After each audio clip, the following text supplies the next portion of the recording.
Now, the greatest radio shows of all time. Suspense. The Shadow Node. Washington calling David Harding, counter-spy. Classic radio theater. The Great Gildersleeve. Fibber McGee and Molly. Dragnet. Gunsmoke. The Lone Ranger. Now, step back into a time machine with your host, Wyatt Cox. Good evening, friends of the Inner Sanctum. We're going back 75 years on this Thursday to June 8, 1948, an episode of The Mysterious Traveler. Murder is my business.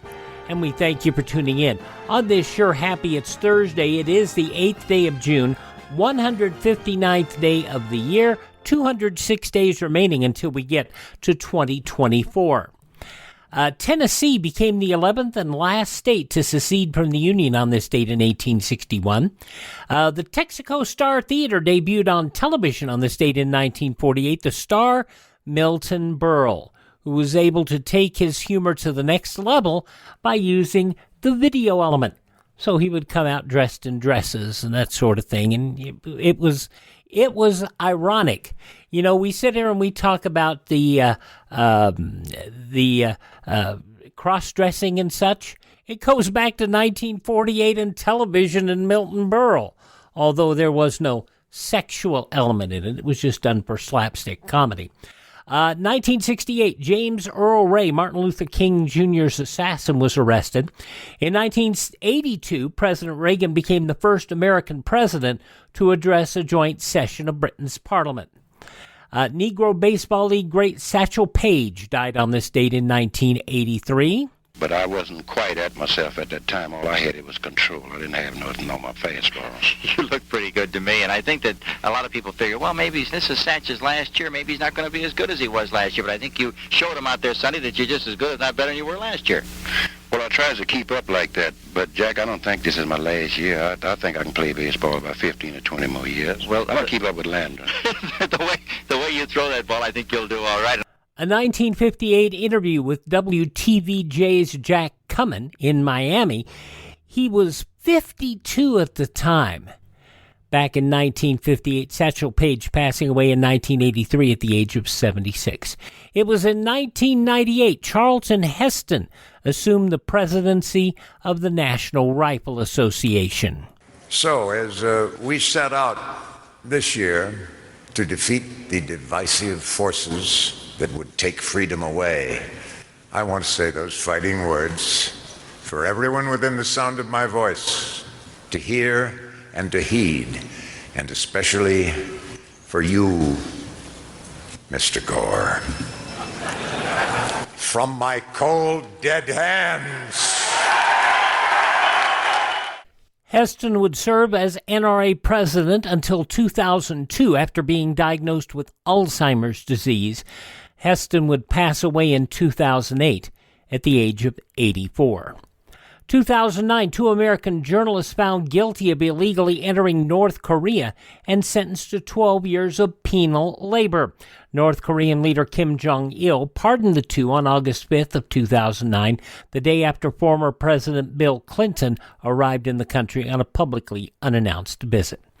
Passing away on this date in history, Thomas Paine, the author of Common Sense, which we need so much of today. President Andrew Jackson passing away on this date. Apache Tribal Chief Cochise, and a man whom I had a lot of respect for and was saddened and troubled at his passing because the circumstances were not the best. Chef Anthony Bourdain. He passed away on this date in 2018 at the age of 61. Bourdain, who loved food and had a love for food, traveled a couple of times to the Philippines, chronicled his trips on No Reservations and Parts Unknown, his television shows at the time, and he had a love for the food of the country, but most importantly, he had a love for the people of that country. And it is interesting to see that we remember him still to this day as the food king that he was. Amazing chef, but he definitely loved that cuisine. Born on this date in history, architect Frank Lloyd Wright, Senator Ralph Yarborough from Texas, Supreme Court Justice Byron White, born on this date, actor Robert Preston, 76 trombones led the big parade, also First Lady Barbara Bush, painter Leroy Neiman, comedian actor Jerry Stiller, German-born actress Dana Winter, and comedian author Joan Rivers. You remember him maybe as Moondoggie and Gidget. You might remember him from Star Trek Deep Space Nine. You might even remember his song, Goodbye, Crew World, I'm off to join the service. James Darren, still with us at 87. Nancy Sinatra's boots are still walking at 83. Singer-songwriter Boz Scaggs still trying to get the lowdown at 79. Bonnie Tyler not suffering a total eclipse of the heart at 72. Dilbert cartoonist Scott Adams, 66. Comedian Keenan Ivory Wayans is 65. Duran Duran's Nick Rhodes is 61. From ER and The Good Wife, Julianne Margulies is 57. Rapper Kanye West, 46 today. TV host Maria Menounos is 45. I always mispronounce her name, but, you know, if I get it right, who's going to know? Unless I do this. We want to wish our best wishes to Liv Morgan, who turns 29 today. She is suffering a major shoulder injury. She'll be out of the ring for a significant amount of time. Liv Morgan, 29. By the way, she's going to be in a motion picture about legendary lady wrestler Mildred Burke. And that is good to hear that more people in the WWE, more pro wrestlers, are getting their due as performers. Though some of the people celebrating the 8th day of June is their birthday, if this happens to be your birthday. Hi, we're the 4 freshmen, and we just want to say, Happy birthday to you! 75 years ago today, June 8th, 1949, The Mysterious Traveler, Murder is My Business. That's up next on this Thursday, Classic Radio Theater with Wyatt Cox. Thanks for tuning in on this Thursday, Classic Radio Theater with Wyatt Cox. 75 years ago, June 8th, 1948, The Mysterious Traveler, Murder is My Business.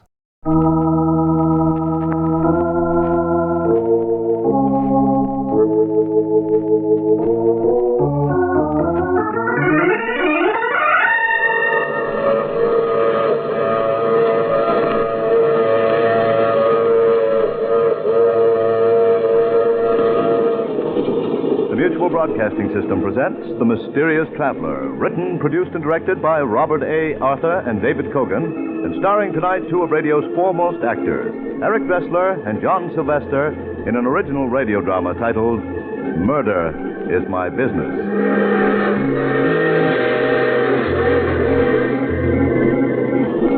This is The Mysterious Traveler, inviting you to join me on another journey into the realm of the strange and the terrifying. I hope you will enjoy the trip, and it will thrill you a little and chill you a little. So settle back, get a good grip on your nerves, and be comfortable, if you can. Our story tonight begins in a huge white mansion overlooking the Hudson River, some 50 miles above New York City. In a large, comfortable room, David Phillips, a slender, nervous man in his early 30s, is seated at a desk, typing.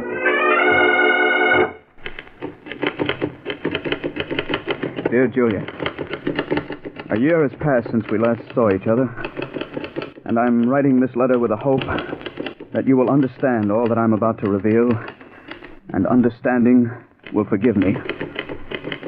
I'm a writer, darling, and yet I find it difficult to put into words the horrible events of the past year. As they flash through my mind, I can feel the quickening of my pulse, and the hatred within me surges up as overwhelmingly as... But I mustn't think of that. It's much more important that you understand what has happened. It all began the day I was in my study, writing a script for the Dangerous Adventure radio show.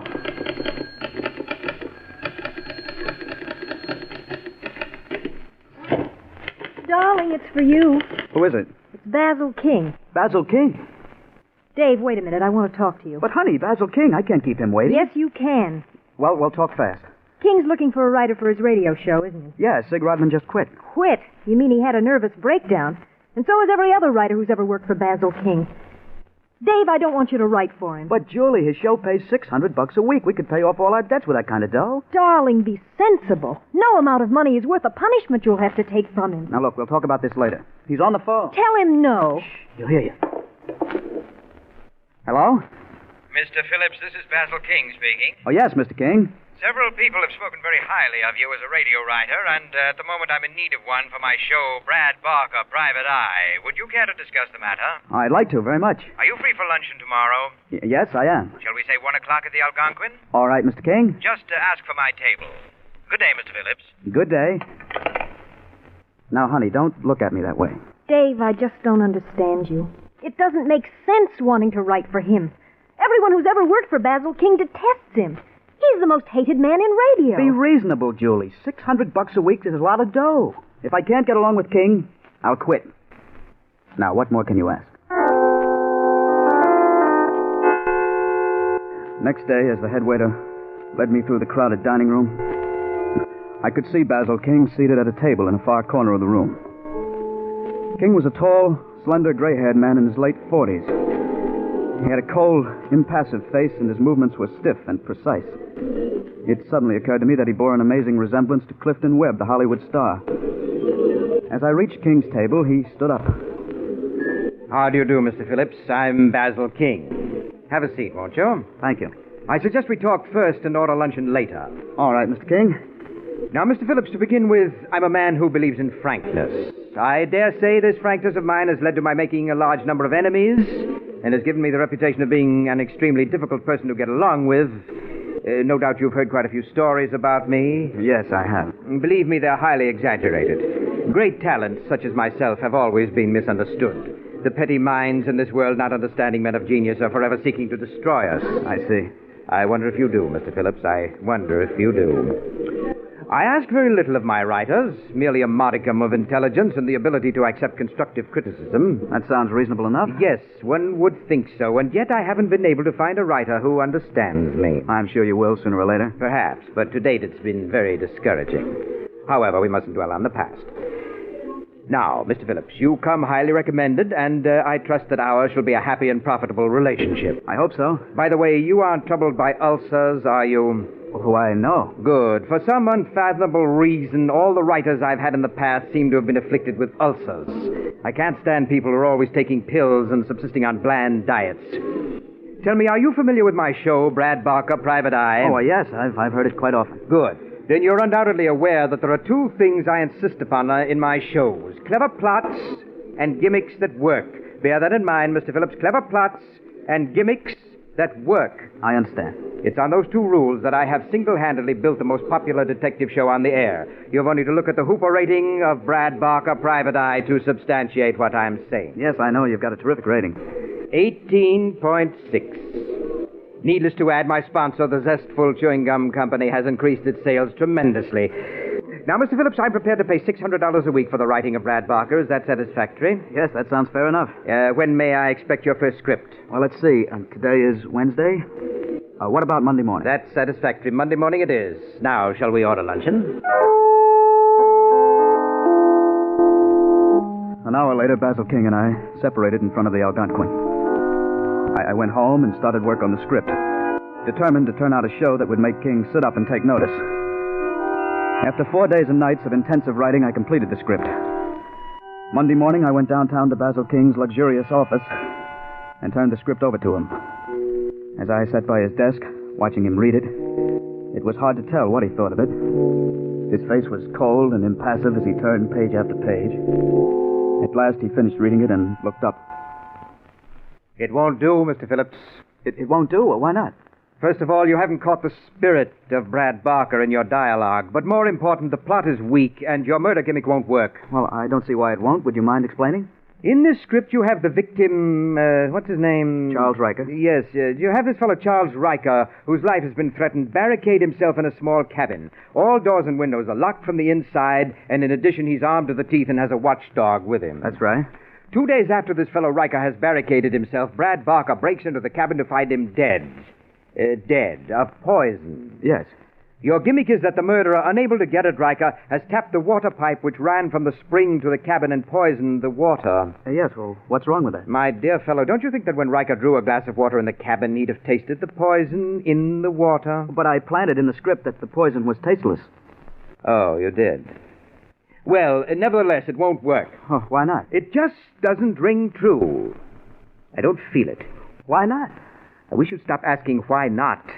It's obvious that I don't like your gimmick, and if I don't like it, 15 million radio listeners won't like it. If our relationship is to continue, you must learn to accept constructive criticism. After all, my dear fellow, you have merely to look at the rating of the show to realize that I am never wrong. Furthermore, I should like to point out that at no time...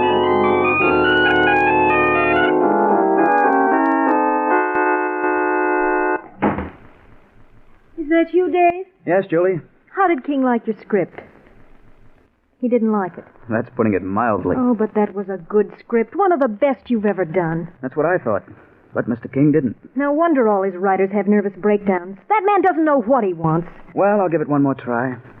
You mean you're still going to try to write for him? Now, honey, there's no use in giving up so soon. Maybe once I get to know King's likes and dislikes, it won't be so tough to write for him. Dave, I've never interfered before, but this is too much. I want you to call that egomaniac King up and tell him you're through. Julie, I can't. I told King that I'd turn in another script by Thursday. Oh, Dave. I promise you that if he doesn't like the second script, I'll give up. Now, that's fair enough, isn't it? For the next 3 days and nights, I sweated over a new script. As I worked out the plot and gimmick, I tried to anticipate Basil King's every possible objection. Early Thursday morning, I went downtown to King's office and turned the script over to him. As he sat reading it, I began thinking of what I would say to him if he turned the show down. I would tell him quite firmly that it was obvious I wasn't the man to write the Brad Barker show. At last, King finished reading the script and looked up. The plot, Mr. Phillips, isn't exactly new, and the dialogue needs rewriting here and there, but on the whole, it will do. You mean you like it? I wouldn't go so far as to say that I like it. Rather, let us say that it's acceptable. I trust, Mr. Phillips, that with time your scripts will improve. Good day. I left Basil King's office that morning convinced that I would succeed where other writers had failed. I felt it would be just a question of time until I learned the workings of King's mind. But then I discovered, as so many of my predecessors had, that Basil King's likes and dislikes were not constant from day to day. What he told you on Thursday didn't hold true on Friday. Weeks went by, and for every show that King accepted, he'd reject two. He would criticize every script from beginning to end, tearing it to bits relentlessly and coldly.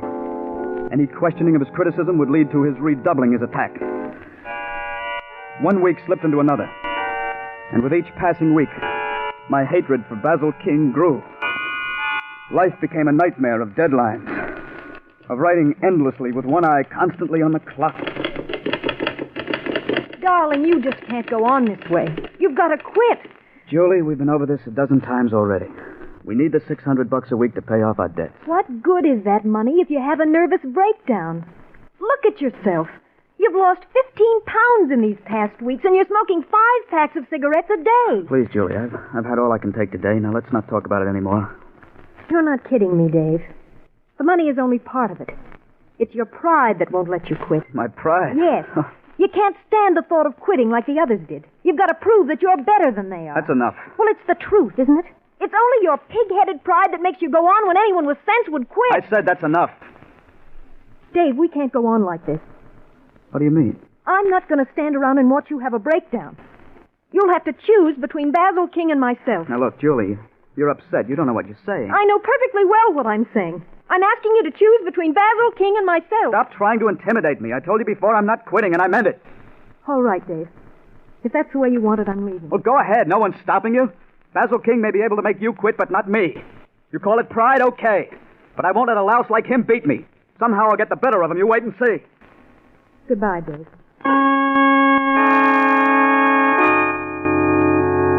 I was so emotionally worn out the night you left me, Julie. I could scarce comprehend my loss at the time. There seemed to be only 2 people in the world. Basil King and myself. As I traveled back and forth day after day between my typewriter and King's office, my hatred for him increased 100-fold. Feeling my hatred for him, King redoubled his sadistic attack, sensing that I was determined not to quit. The weeks slipped by, and the nightmare continued. King insisted that I come to all rehearsals of the show so that the cast, as he put it, might see the culprit who wrote the script. It was at a rehearsal that I first met Mr. Pearson, president of the Zestful Chewing Gum Company. He was sitting in the control room, watching with great respect as Basil King rehearsed the cast. And we'll hear that rehearsal when Classic Radio Theater with Wyatt Cox continues on this Thursday on your favorite station.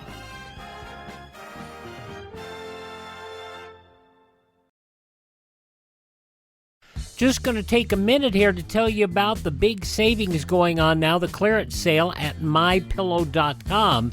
And you know, I've talked about how in my office I have a pair of my slippers, and they're really comfortable, and they're on clearance right now.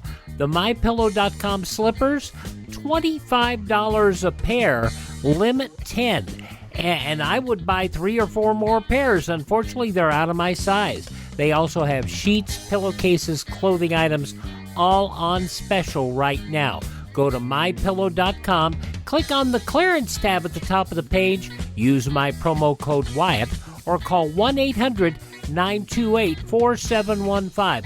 Limited sizes remaining in the MyPillow slippers, limited colors on other items. mypillow.com, clearance tab, promo code Wyatt, 1-800-928-4715.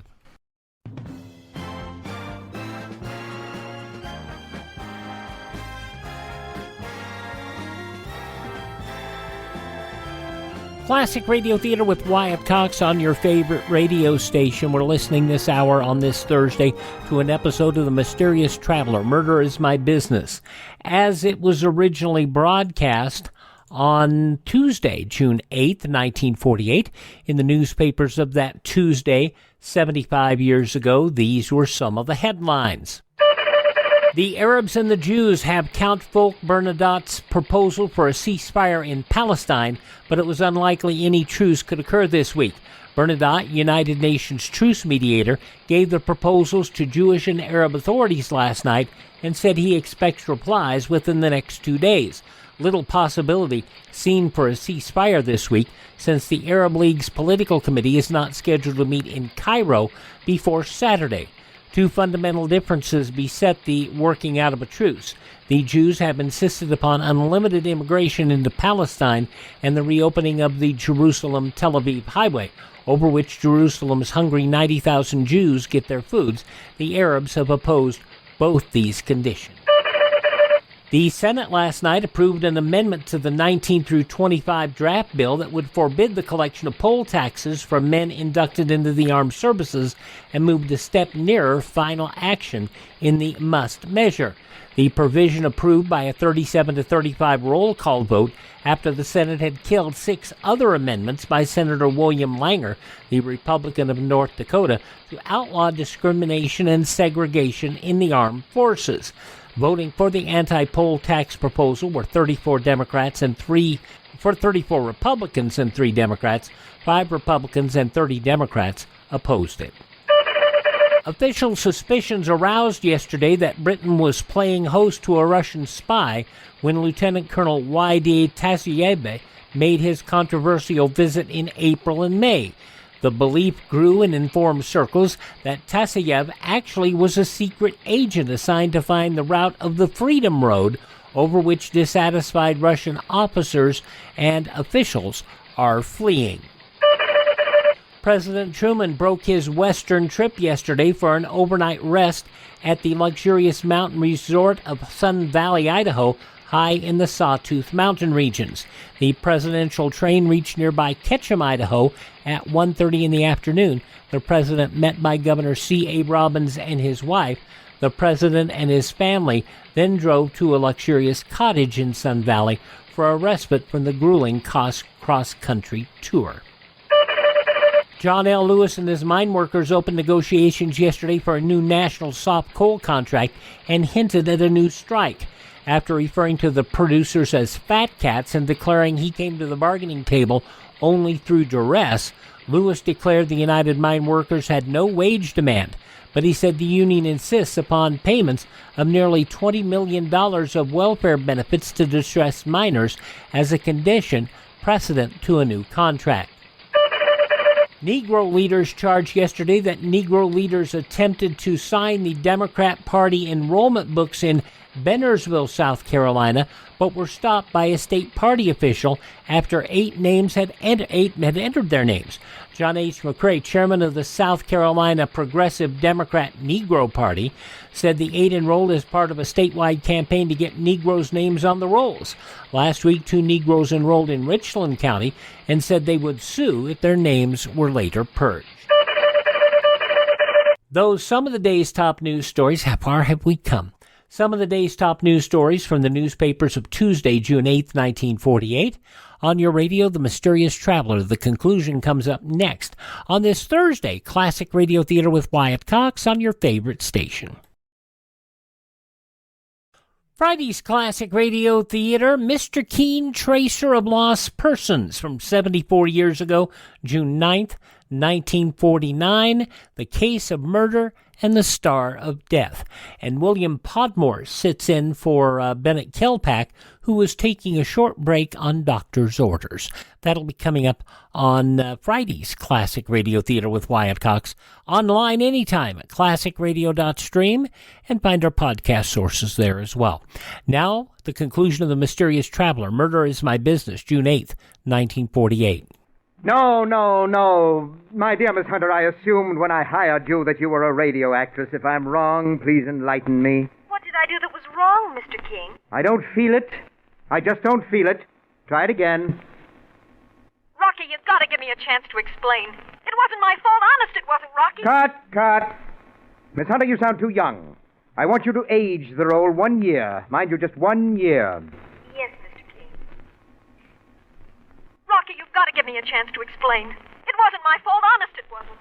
Rocky, don't! Cut! Well, if that's the best you can give me, it will have to do. And Mr. Cooney, if you can't do better, I'll have to get another sound man. Take 15 minutes. It's dreadful, Mr. King, the incompetence you have to put up with. Yes, Mr. Pearson, it often amazes me that I've been as successful as I have. Oh, speaking of incompetence, Mr. Pearson, I'd like you to meet the present writer of the show, Mr. Phillips. How do you do, Mr. Phillips? Glad to meet you, sir. I have great hopes, Mr. Pearson, of making a radio writer out of Phillips. Well, I'm sure if anyone can do it, you're that person, Mr. King. Pardon me, Mr. King. Would you like to hear the commercial now? Very well, Caruso. Go ahead. Yes, ladies and gentlemen, July 8th is the big day. In just 1 month, you'll be able to buy the latest discovery in chewing gum happiness, Pepso-Gum. Made by the Zestful Chewing Gum Company, Pepso-Gum is a new gum. A gum with a jailed-in flavor, designed to give you hours of chewing pleasure. Remember, the big day is July 8th, when Pepso-Gum will be on sale at all candy counters. I don't feel it, Caruso. I want more emphasis. I want you to be so compelling that people will rush to their drugstores and place orders for this new gum. Exactly. Yes, exactly. Rehearse it a few more times, and I'll go over it with you later. Yes, Mr. King. Well, I guess I'll be getting back to the office, Mr. King. It's most kind of you to allow me to watch your rehearsal. That's quite all right, Mr. Pearson. It was a pleasure meeting you, Mr. Phillips. I assume that you'll be at the factory for next week's broadcast? The factory? Yes, Phillips, we're doing the broadcast in the factory next week. Yes, it's the company's 25th anniversary. You've no idea how our employees are looking forward to your broadcast. Yes, indeed. Well, good day, gentlemen. Goodbye, Mr. Pearson. Mr. Phillips, I have here the script you turned in for next week's show. It won't do. Why not? There are so many things wrong with the script that it's hard to know where to begin. Let's start with your murder gimmick. You have the victim, I believe his name is Roger Roden. Yes, that's right. Yes, you have this fellow Roden picking up an envelope, licking the flap, and sealing the envelope. A minute later, he drops dead. Your gimmick is potassium cyanide powder has been mixed into the glue of the envelope flap. Yes, and when Roden licked the flap, his tongue absorbed the poison. It just won't stand up. Why not? For the simple reason that Rodent's tongue wouldn't absorb enough potassium cyanide to kill him. Oh, but it would. Potassium cyanide is a very potent poison. Just a few grains will kill a man. Possibly, but I'm not convinced. And if you can't convince me, you won't convince our 16 million listeners. It just won't do. It will work. I tell you, it will work. I'm sorry, Mr. Phillips, but I don't agree. How soon can you have another script for me? It was at that moment I knew I was going to murder Basil King. Perhaps all along it had been there, buried in my subconscious. For the first time in weeks, my hands stopped trembling, and I was able to think clearly of all that had happened. I had allowed Basil King, a man who was a psychopathic case, to drag me down to his own level. And what was worse, I had lost Julie. My stupid pride had driven the one person I loved away from me. Basil King would pay for that. And all the anguish he'd caused so many people. I thought of King's rejection of my potassium cyanide gimmick. And suddenly it came to me how ironic it would be if his death were brought about by potassium cyanide. Yes, the great man, dying by a gimmick which he declared wouldn't work. Of course, I couldn't use the envelope flap, but there were other ways. And I would think of one. Well, that night, a plan began to form in my mind. A plan which was completed a week later as I was being shown through the zestful chewing gum factory by Mr. Morris, the superintendent of the factory. I had no idea the factory was so large, Mr. Morris. We seem to have walked miles. I'm afraid you radio riders just aren't used to walking. Probably ride in taxi cabs all the time. I guess you're right. Oh, what's this place? This is the shipping room. Oh. That about completes the tour. I reckon you've seen just about everything. Say, all these boxes have Pepsi gum marked on the side of them. That's right. You getting ready to distribute it all over the country? Yeah, you're going to start shipping next week. You know, I've heard so many announcements on the show about Pepsi gum that I'm curious. What's it taste like? Well, it's hard to say. It has sort of a sharp flavor. Sounds good. If you have any around, I'd like to taste it. Well, I'd like to give you some, Mr. Phillips, but the old man, Mr. Pearson, he's given out strict orders not to give any of it out. Reckon he's trying to keep it from the public till the last minute. Oh. But employees have tasted it, haven't they? Oh, sure. Well, Mr. Morris, you're looking at an employee right now. I do write radio shows for the company. Yeah, I guess you are an employee after all. I reckon I can give you a pack of Pepsi gum. There you are. Thanks. An attractive-looking pack of gum. Yeah, you got to catch the customer's eye if you want to sell gum. Well, what do you say if we go back to the auditorium? Fine. I've seen the whole factory, and I've got a pack of the new Pepsi gum. What more could I ask for? A few minutes later, I left Mr. Morris in the auditorium, where the great Basil King was rehearsing the cast for the show. I walked across the street to the inn where we were staying and went up to my room. There, I took the pack of Pepsi gum from my pocket and withdrew one of the 5 sticks of gum.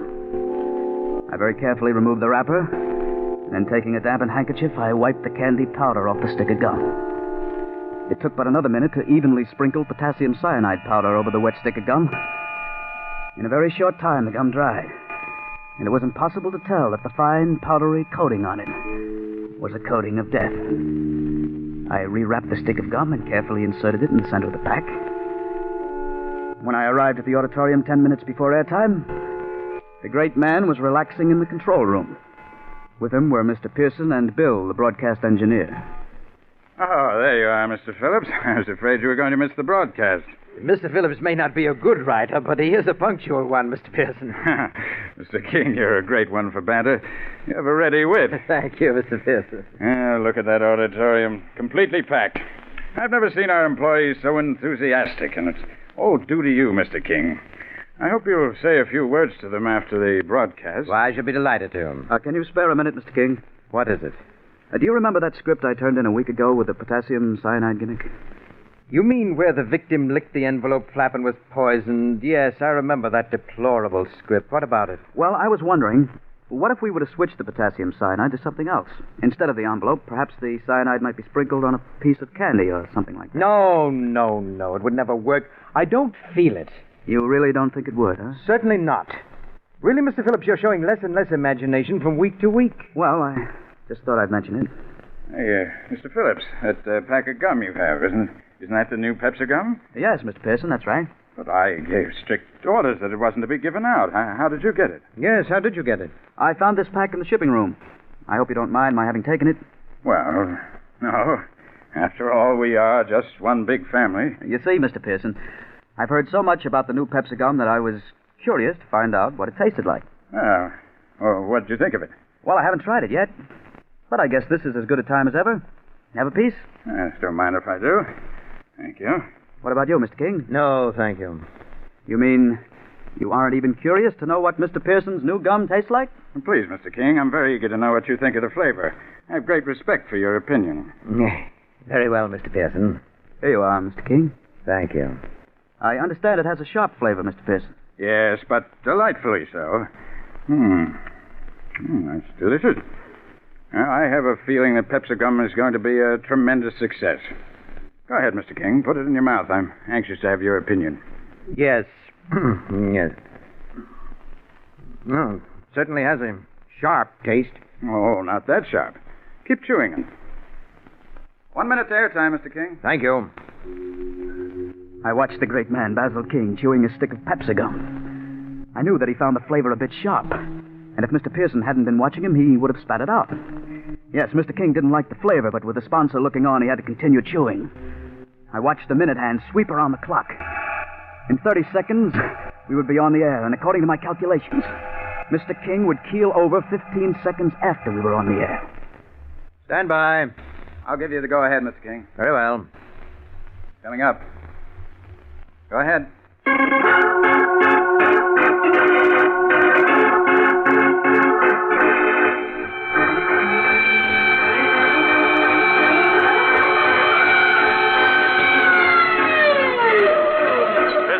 Chewing Gum Company presents Brad Barker, Private Eye.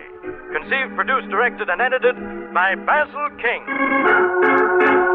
My dear fellow, the monitor is too high. That's it, take it down. You engineers just don't know. Oh! My heart! Brad Mr. Barker, King, what's wrong? My heart, Quick, catch him. I've got him, Mr. Pearson. You'd better get a doctor. It looks like a heart attack. Yes, I'll get one immediately. Phil, turn down the monitor. Just do the best you can. Okay, Dave. You take care of him, and I'll take care of the show. And soon there will be a fresh flavor added to the zest of breathe. Chewing Gum King, Company. can you hear me? Yes, get a doctor. Do you remember the potassium cyanide gimmick? Potassium cyanide? Yes. I just want you to know you're wrong. It does work. That's why you're dying. What? That stick of gum I gave you. It was covered with potassium cyanide powder. No, get a doctor. A doctor can't help you. You're going to die. Brad Barker, Private Eye. Poor Mr. King. Small, dingy office overlooking the harbor. On the door is a letter. You just forgot one thing. Waterfront Protective Association. Murder is my business.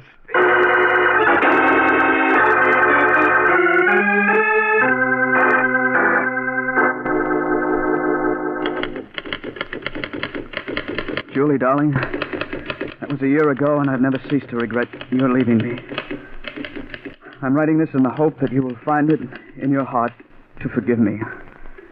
I admit that it was my stupid pride that wouldn't allow me to acknowledge defeat at Basil King's hands. But he's gone now, Julie. And if you could only see your way clear to start all over. Hi, hello, Mr. Phillips.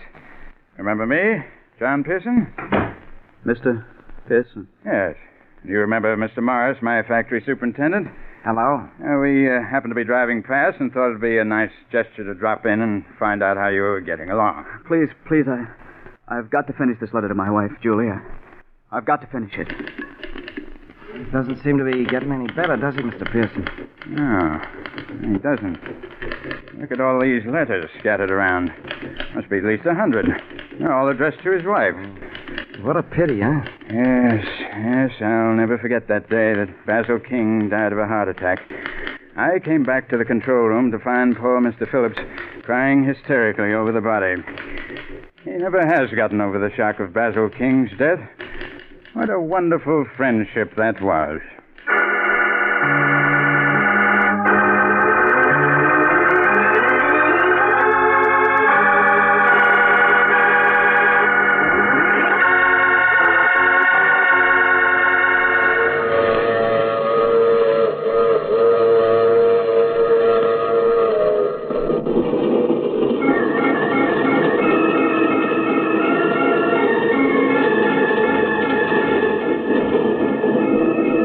This is the mysterious traveler. Did you enjoy our little trip? Too bad about Dave Phillips, isn't it? His mind snapped in his hour of triumph. 16 weeks of life with Basil King proved to be just too much for him, mentally. As Basil King used to say, being a radio writer calls for a weak mind. However, it does seem that Dave Phillips did get in the last word. For Basil King died of a gimmick he claimed would never work. And the police, oddly enough, never did suspect it was murder. Now, I recall another case in which a young man awoke to find himself dead, and he decided... you have to get off here. I'm sorry. I'm sure we'll meet again. I take this same train every week at this same time.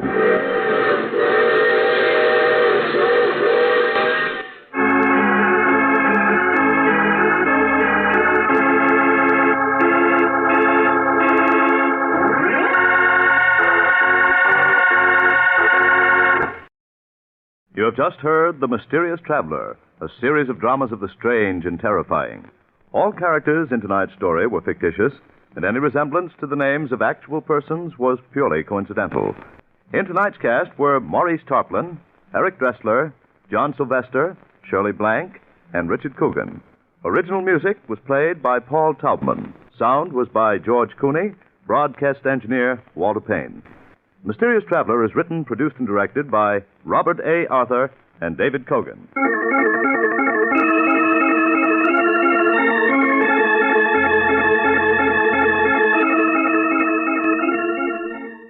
June 8th, 1948, The Mysterious Traveler on Classic Radio Theater with Wyatt Cox. Thank you for making us a part of your day. Thank this station, support their advertisers. Their kindness and courtesy allow us to be with you each and every time we roll around. Visit our webpage, classicradio.stream. You can stream our shows on demand. You can also find a list of places where you can find our shows via podcast. You can also find our social media links. You can learn how to build a classic radio collection of your own.